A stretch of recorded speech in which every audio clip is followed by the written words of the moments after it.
Dans ce cas, vous ignorez le grand enseignant de l'islam que Mohammed, paix et bénédiction sur lui, a été.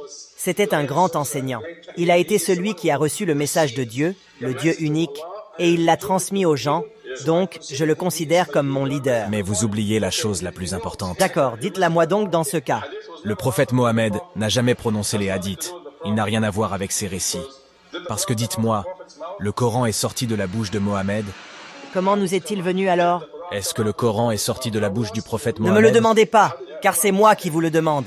Comment a-t-il été révélé alors? Il n'y a aucun doute sur la manière. D'accord, alors dites-le.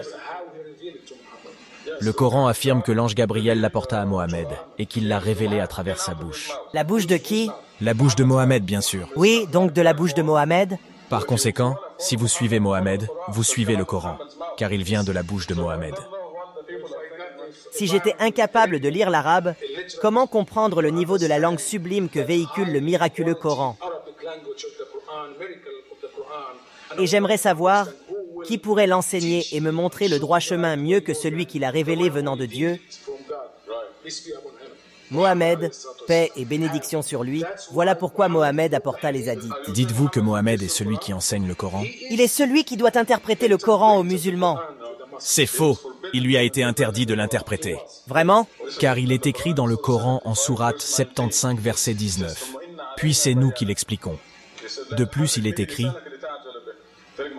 cela veut dire, ô Mohammed, ne remue pas ta langue. Pour l'accélérer, c'est nous qui le rassemblons en un Coran. Il est donc dit que Dieu est le seul qui le révélera et qui le rassemblera en un Coran. Sourate 75 verset 18. Une fois que nous le récitons, tu suivras un tel Coran. Dieu dit ici qu'il est le seul à l'expliquer. Donc il a été interdit à Mohammed d'expliquer ou même d'interpréter le Coran. Dans une autre sourate, la 69 à partir du verset 39, il est dit: si Mohammed prononçait un autre enseignement en dehors du Coran, il irait droit en enfer. Il est dit: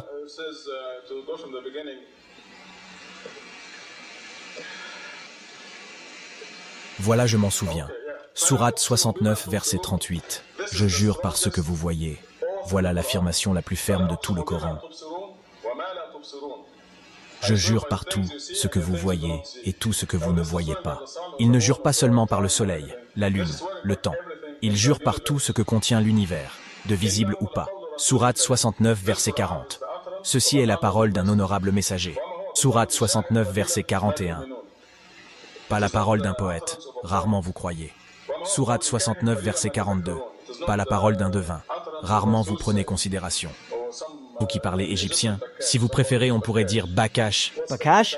Oui, Bakash ou Ikaïn. D'accord, je vois. Sourate 69, verset 43. Une révélation du Seigneur de l'univers. Sourate 69, verset 44. S'il avait prononcé d'autres enseignements. Sourate 69, verset 45 à 47. Nous l'aurions puni. Nous aurions interrompu les révélations sur lui. Aucun de vous n'aurait pu l'aider. J'ai pu oublier un petit peu, à cause du fait de traduire à chaque fois en anglais. Mais l'essentiel est là. Du verset 40 au verset 47. Que ceci, le Coran, est la parole d'un noble messager, et que ce n'est pas la parole d'un poète. Mais vous ne croyez que très peu, ni la parole d'un devin, mais vous vous rappelez bien peu, c'est une révélation du Seigneur de l'univers. Et s'il avait prononcé quoi que ce soit d'autre, nous l'aurions saisi de la main droite.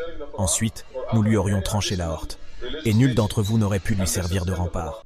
Donc cela nous montre qu'il a été interdit à Mohammed d'expliquer le Coran, et même de prononcer n'importe quels enseignements religieux complémentaires. En fait, vous essayez de me dire qu'il n'y a absolument aucune raison de suivre les hadiths du messager de Dieu.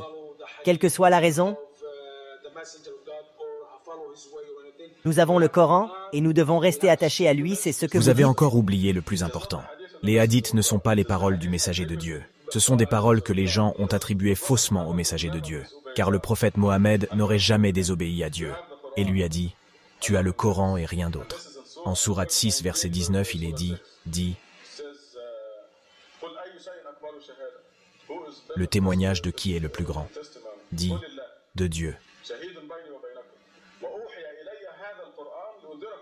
Il est le témoin entre moi et vous que ce Coran m'a été inspiré pour vous le prêcher. Et quiconque Je pense que... Excusez-moi, je n'ai pas terminé. Il n'est pas dit: je te donne le Coran et les hadiths pour que tu délivres aux tiens et aux générations futures. Cela est vrai. Je pense que vous dites vrai, pour une raison en particulier. car tous les musulmans que nous sommes savons que nous serons jugés selon le Coran. Mais il y a un point sur lequel je ne vous suis pas, parce qu'il nous faut suivre le messager de Dieu, celui qui a reçu le Coran et l'a délivré à moi étant musulman. Si je méprise cela, Vous oubliez encore une fois l'essentiel, les hadiths sont un piège de Satan. Ce ne sont pas les paroles du prophète Mohammed. je dois donc être attentif aux hadiths qui sont fiables et à ceux qui ne le sont pas. Mais ignorer le messager de Dieu, je ne comprends pas pourquoi vous faites cela. Selon vous, suivre le Coran à la lettre signifie donc que l'on ignore le messager de Dieu. Pas du tout. Mais si on ignore les hadiths, Mais les hadiths viennent de Satan. Si je vous le prouve, continuerez-vous à y croire? non. Donc si le diable entre ici et vous dit « Le messager de Dieu a dit sur lui la paix et bénédiction de Dieu », vous croirez à cela?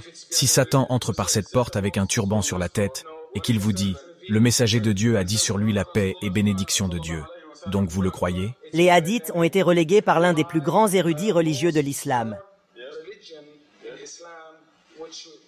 Et nous savons que ceux-ci suivent le messager et ils savent comment il pensait.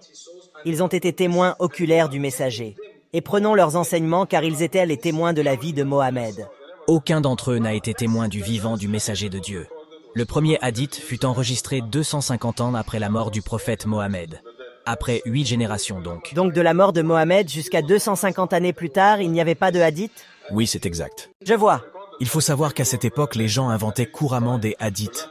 Par exemple, vous venez chez moi et je n'ai que du poisson à vous donner à manger et rien d'autre. Et si ça ne vous plaît pas, alors je vous dirai, tu sais, le prophète disait que le poisson mangé seul est bon pour la santé. Voilà une des manières des gens pour inventer toutes sortes de hadiths. Mais toutes ces choses n'avaient jamais été gardées ou considérées. C'est seulement Bouhari qui affirma 250 ans plus tard que ces choses étaient vraies. Et comme vous le savez, Bouhari lui-même a éliminé 90% de ceux qu'il avait recueillis. Et même les milliers de hadiths conservés sont des attaques et des blasphèmes contre le prophète Mohammed. Passons à un autre sujet, sinon nous n'en finirons jamais sur celui-ci. Désormais, ce point devrait être clair, car Dieu dit que le Coran est complet, parfait et pleinement détaillé. De plus, le Coran dit à Mohammed de dire aux gens que la seule chose qu'il leur a apportée est le Coran. Dans le dernier verset, 45, de la sourate 50, on lit « Donc, rappelle avec ce Coran ceux qui révèrent mes avertissements. » Il n'est pas écrit « Délivre le Coran et la Sunna ou le Coran et les hadiths. » Donc, rappelle avec ce Coran ceux qui révèrent mes avertissements. Mais il y a beaucoup de versets qui rappellent aux musulmans de suivre le messager de Dieu. Ô vous qui croyez, vous croirez en Dieu et son messager, et en l'écriture qu'il a révélée à travers son messager, et en l'écriture qu'il a révélée avant cela. Certes, Allah et ses anges prient sur le prophète. Ô vous qui croyez, priez sur lui et adressez-lui vos salutations. Oh mon Dieu, que Voyez-vous dites-vous? que Dieu demande aux gens de prier sur le prophète Mohammed? Et j'espère que vous me direz si je me trompe. Laissez-moi corriger l'erreur que vous faites concernant le fait de prier le prophète.